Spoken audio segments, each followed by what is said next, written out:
ကဲအားလုံးပဲမင်္ဂလာပါဒွေရောအင်ချန်မြန်မာပြန်လဲကြိုဆိုလိုက်ပါတယ်ကျွန်တော်ဒီနေ့လူကြီးမင်းတို့ကိုလမ်းမထမ်းပေါ်မှာစောက်လုပ်ထားတဲ့အသင်းနေတိုက်လမ်းလေးတစ်လုံးနဲ့မိတ်ဆက်ပေးမှာဖြစ်ပါတယ်ခင်ဗျ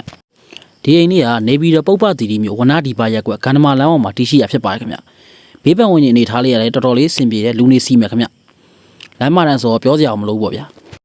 ကဲကျွန်တော်တို့ဒီအိမ်လေးတဲ့ဝင်မကြည့်မီဒီအိမ်လေးရဲ့ပိုင်ဆိုင်မှုကဂရမ်မြေမျိုးစားဖြစ်တဲ့အပြင်ရောင်းစည်းကကျပ်သိန်း4230ညှိနှိုင်းစည်းလေးနဲ့ရောင်းချပေးတော့မှာဖြစ်ပါတယ်ခင်ဗျ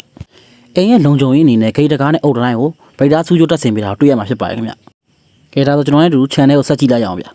။ကျွန်တော် channel မှာဆိုလို့ရှိရင်ကားတစ်စီးကောင်းကောင်းရလို့ရမယ်ကားပါကင်နေရာလေးလုပ်ပေးထားတယ်။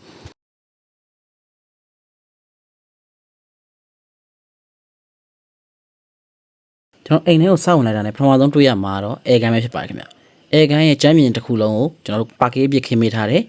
။အင်းရဲ့ height လေးတော်တော်လေးမြင့်တယ်ဗျ။ ceiling design လေးလည်းမိုက်တယ်။ light ray လေးနဲ့တော်တော်လေးမိုက်တယ်ဗျ။ကျွန်တော်ဒီဘက်ချမ်းလေးမှာရှိရတော့ဖျားကန်းလေးဖြစ်ပါတယ်ဖျားကန်းလေးကိုတီးတန့်ကန်းလေးလုပ်ပေးထားတွေ့ရမှာဖြစ်ပါတယ်ကျွန်တော်တို့ပထမဆုံး master bedroom ခန်းတစ်ခန်းကိုတက်ကြည့်လိုက်အောင်အခန်းလေးကကြဲကြဲဝန်းဝန်းလေးရှိမယ်ကျွန်တော် wall lamp လေးလည်းပါမယ်ခင်ဗျဒါကတော့ band တစ်စီခန်းလေးဖြစ်ပါတယ်ခင်ဗျ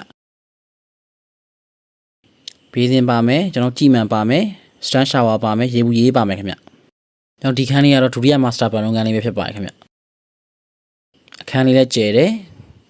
wall lamp လေးပါမယ်ကျွန်တော်ဒါဆိုရင် band တစ်စီခန်းလေးဖြစ်ပါတယ်ခင်ဗျကျွန်တော်ဒီနောက်ဆုံးခန်းလေးကလည်း master bedroom ခန်းလေးပဲဖြစ်ပါတယ်ခင်ဗျ40-60မှာ master bedroom 3ခန်းနဲ့အသေးနေတိုက်လန်းလန်းလေးဆိုတော့ကျွန်တော်တို့မိသားစုများရဲ့ကျွန်တော်မိတ်ဆွေတွေတက်တယ်တော်တော်လေးကိုအဆင်ပြေမယ်ခင်ဗျဒါကတော့ band WC ခန်းလေးပဲဖြစ်ပါတယ်ခင်ဗျကျွန်တော်ဒါကတော့ထမင်းစားကန်မီးဖိုးလေးပဲဖြစ်ပါတယ်ခင်ဗျထမင်းစားကန်မီးဖိုးလေးကြဲကြဲဝန်းဝန်းလေးလုပ်ပေးထားခင်ဗျကျွန်တော်ဒီမှာဆိုလို့ရှိရင်ဟိုကပီနက်လေးလည်းပါမယ်ဘေးစင်လေးလည်းပါမယ်ခင်ဗျဒါကတော့နောက်ထပ်ပေါက်လေးပါ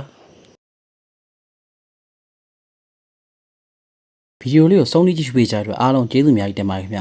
ဒီအိမ်လေးကိုကြိုက်နေတဲ့လို့ဝယ်ယူခြင်းနဲ့ဆိုလို့ရှိရင်ကျွန်တော်တို့ Train ရဲ့ဖုန်းနံပါတ်တွေဖြစ်တဲ့3994203938 3မို့3995118833လုံးဆက်သွယ်ဝယ်ယူနိုင်ပါတယ်ခင်ဗျ Train ပေးရဲ့ချက်ပေါက်မှာလည်းဆက်သွယ်မေးမြန်းဝယ်ယူနိုင်ပါတယ်ခင်ဗျလူသားအားလုံးအိမ်သားလာတွေများပိုင်ဆိုင်နိုင်ကြပါစေ